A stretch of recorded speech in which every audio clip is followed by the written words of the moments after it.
Hai, selamat siang teman-teman semua. Perkenalkan, nama saya Elvini Violin. Saya selaku Produk Marketing Isi Konsil di Sinex Metro Data Indonesia. Pada kesempatan kali ini, izinkan saya kami malah berdua. Kami dari SMI ingin membahas secara kupas tuntas isi konsil. Pada episode hari ini, episode pertama, kami akan membahas tentang security awareness training. Nah, saya nggak sendirian. Saya ada Mas Nugroho Adi, beliau sebagai pre-sales isi konsil di Sinex Metro Data Indonesia. Hai Mas Nuk. Iya. Oke, jadi pada sesi hari ini saya juga ingin membahas tentang security awareness. Jadi ya Mas Nuk ya, kan sekarang ini kan dunia digital nih makin banget, makin maju, makin canggih nih Mas Nuk nih. Yes. Nah, betul. seiring dengan canggihnya dan majunya teknologi nih Mas Nuk, banyak juga nih ancaman keamanan nih. Contoh keamanan data, keamanan komputer itu jadi makin banyak nih Mas Nuk nih. Sampai ada pencurian identitas, sampai juga ada pencurian kartu kredit, penipuan kartu kredit, sampai ada ancaman media sosial, sampai ada juga cyberbullying. Betul banget. Nah, terus habis itu sampai juga ada social engineering, sampai ada phishing nih Mas Nuk nih. Nah, menurut Mas Nuk nih aku mau tanya, saya ambil contoh phishing deh. Menurut Mas Nuk phishing itu termasuk berbahaya nggak sih Mas Nuk? Sebenarnya yang membuat berbahaya, kenapa dikatakan berbahaya? Mungkin kalau teman-teman kenal, kita tahu virus atau malware itu berbahaya karena sifatnya merusak gitu kan. Makanya kenapa dianggap berbahaya, sehingga bisa menimbulkan baik kerugian secara material ataupun non material. Nah, sedangkan phishing sebenarnya dampaknya mungkin secara infra atau secara aset sebuah perusahaan mungkin tidak langsung gitu, tapi nggak jarang phishing itu digunakan untuk menjadi pintu masuk untuk serangan-serangan cyber berikutnya. Itulah kenapa phishing bisa dikatakan menjadi sangat berbahaya. Dan karena sifatnya ini bukan, mungkin kan teman-teman juga udah kenal mungkin di laptop, atau bahkan beberapa perusahaan juga menanamkan antivirus di mobile mereka gitu kan. Karena memang ada beberapa aturan tentang konsep BYOD gitu kan. Jadi bring your own device, ketika kita membawa device kita pribadi ke dalam lingkungan perusahaan atau organisasi tempat kita bekerja gitu kan. Nah, masalahnya adalah phishing ini bentuknya bukan sebuah file atau virus gitu, atau malware lah, sebuah aplikasi gitu loh. Itulah makanya kenapa phishing dikatakan berbahaya gitu, karena sangat sulit untuk dikenali oleh aplikasi antivirus gitu loh. Nah, jadi infrastruktur yang sudah dibangun oleh perusahaan gitu kan, mereka pasang firewall, mereka pasang endpoint security dan lain sebagainya, itu kadang menjadi tidak efektif gitu ketika dihadapkan dengan sebuah serangan phishing seperti itu. Makanya kenapa saya katakan itu berbahaya, seperti itu sih. Oh, oke. Biasa contohnya phishing tuh kayak gimana sih Mas Nuk biasanya? Banyak banget gitu, dari mulai ada medianya ya kan. Phishing itu biasa dikategorikan dalam dua kategori besar gitu loh. Itu berdasarkan medianya gitu. Biasanya ada yang by email atau by phone gitu kan, atau bisa media-media lainnya seperti itu. Nah, yang paling umum adalah biasanya kalau di perusahaan itu by email seperti itu. Memang kalau kita lihat beberapa bulan belakangan, justru phishing ini sekarang menargetkan lebih ke personal seperti itu. Jadi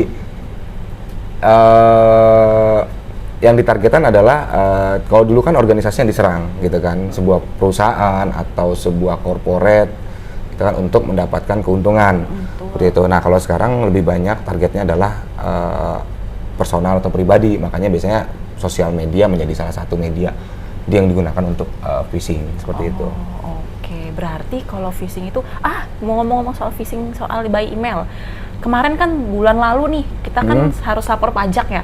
Jadi kemarin baca berita nih, aku nih Mas Nuk. Letes Maret kemarin itu ya? Betul. Nah, beberapa orang, bukan beberapa, hampir personal itu dapat terima emailnya itu yang isinya itu harus wajib lapor pajak, klik di sini.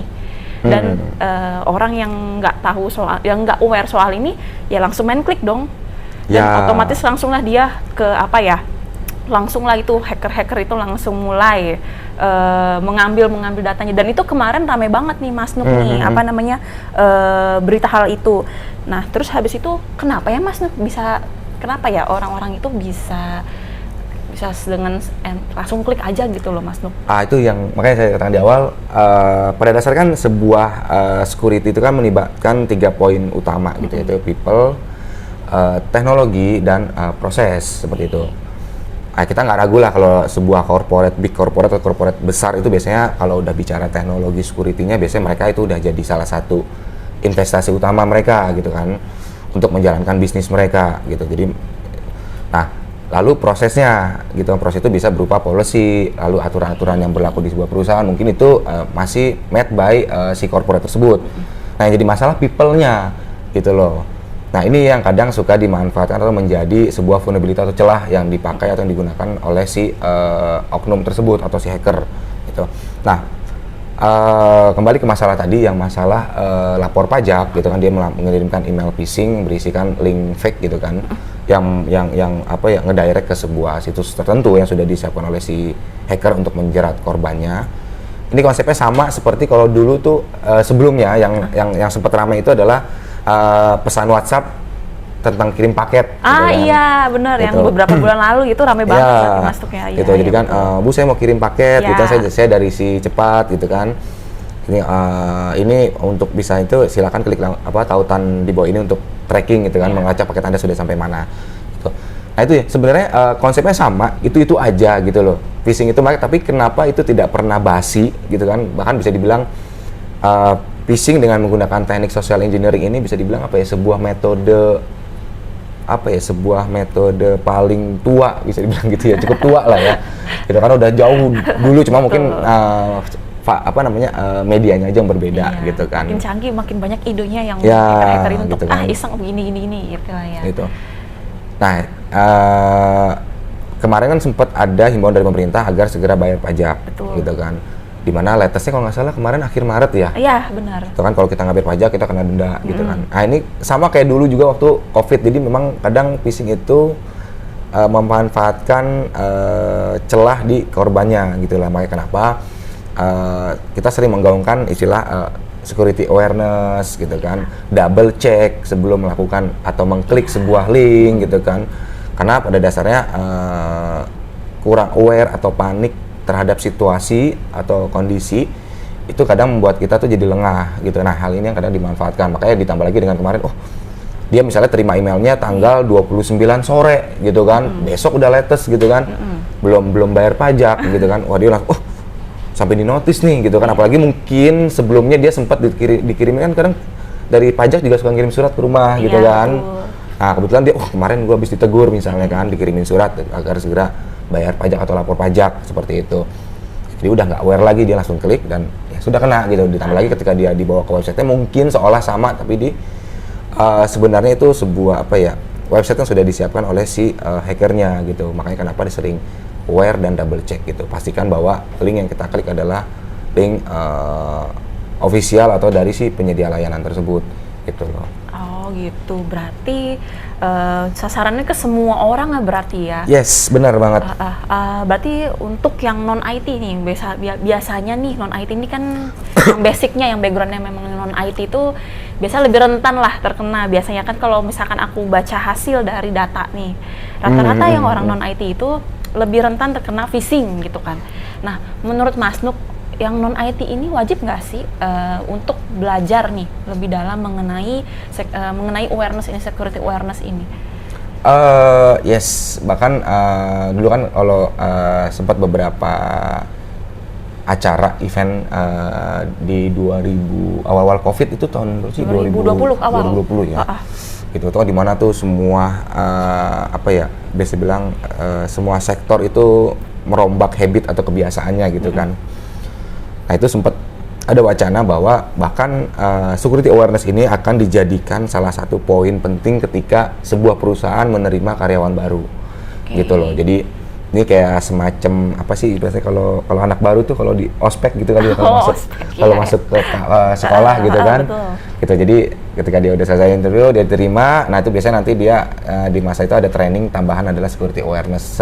Sebegitu pentingnya gitu. Karena memang pada dasarnya phishing ini nggak kenal, nggak pandang bulu gitu. Bahkan nggak ada jaminan bahwa mereka yang IT atau profesional di bidang IT atau bahkan security sekalipun itu tidak ada jaminan dia bebas dari serangan phishing seperti itu. Apalagi yang non IT seperti itu.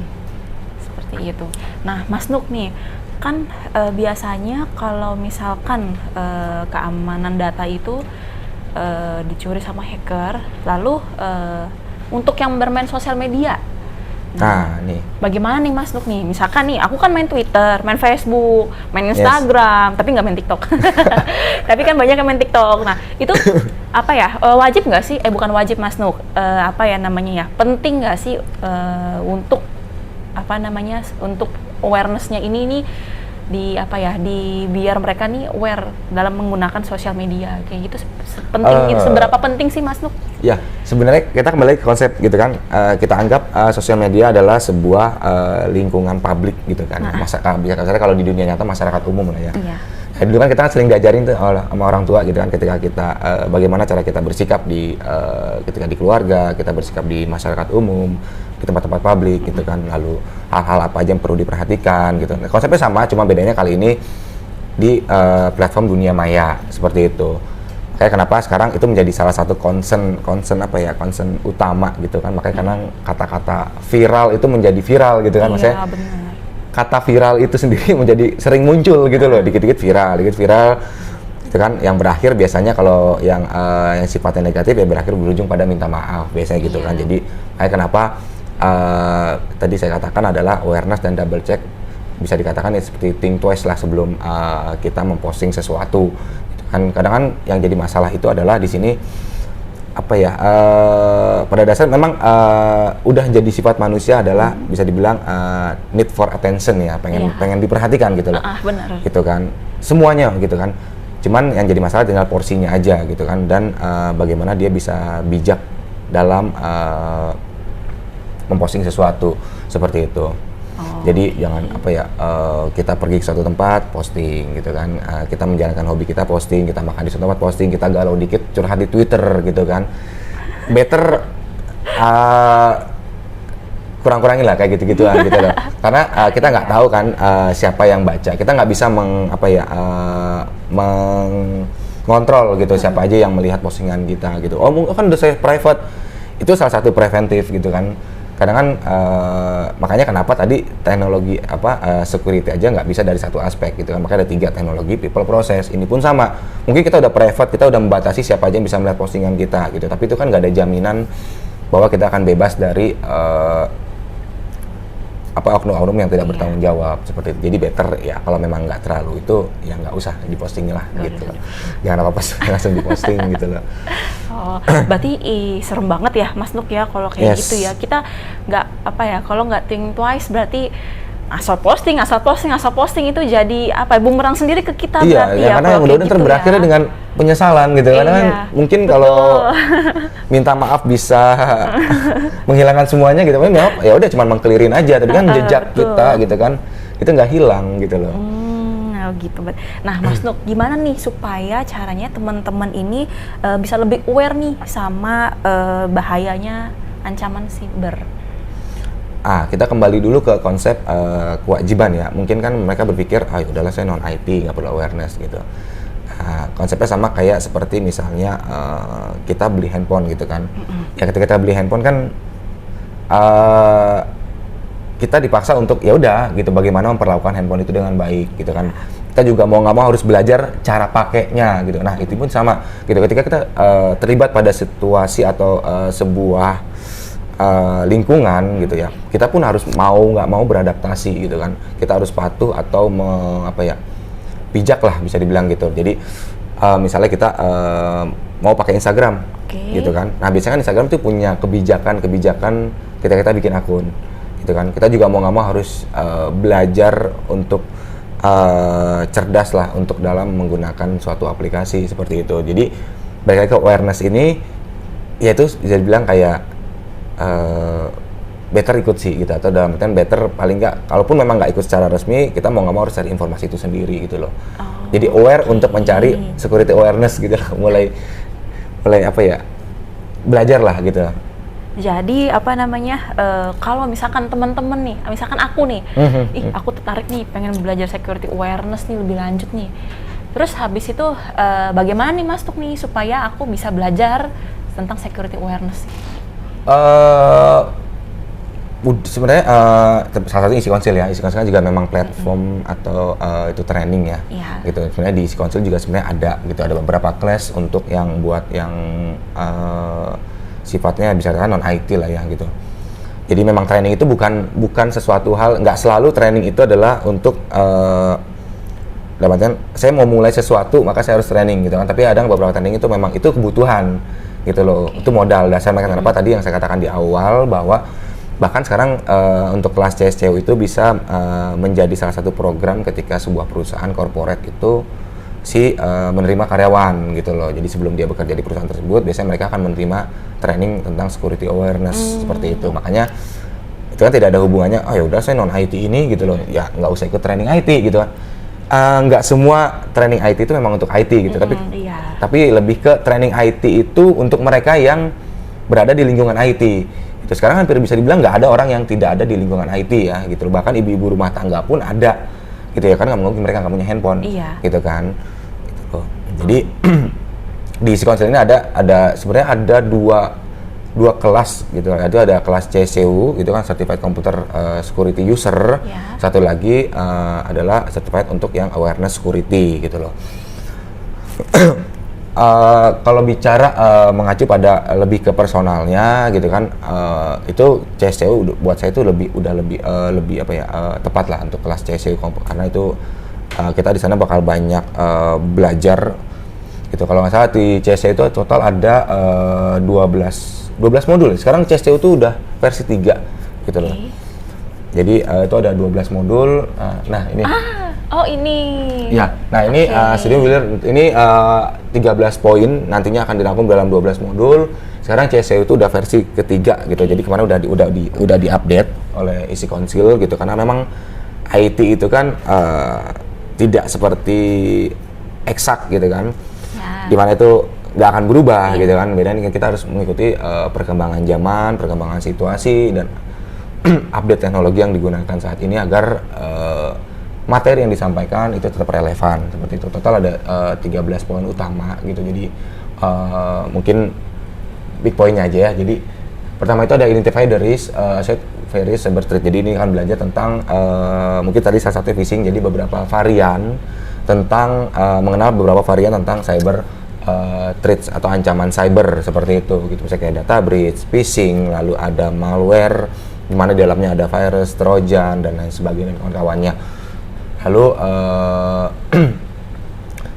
berikutnya adalah bagaimana mengimplementasikan sebuah data security gitu, karena memang pada dasarnya setiap orang itu dari mulai bangun tidur sampai tidur lagi itu akan menghasilkan sebuah data gitu kan.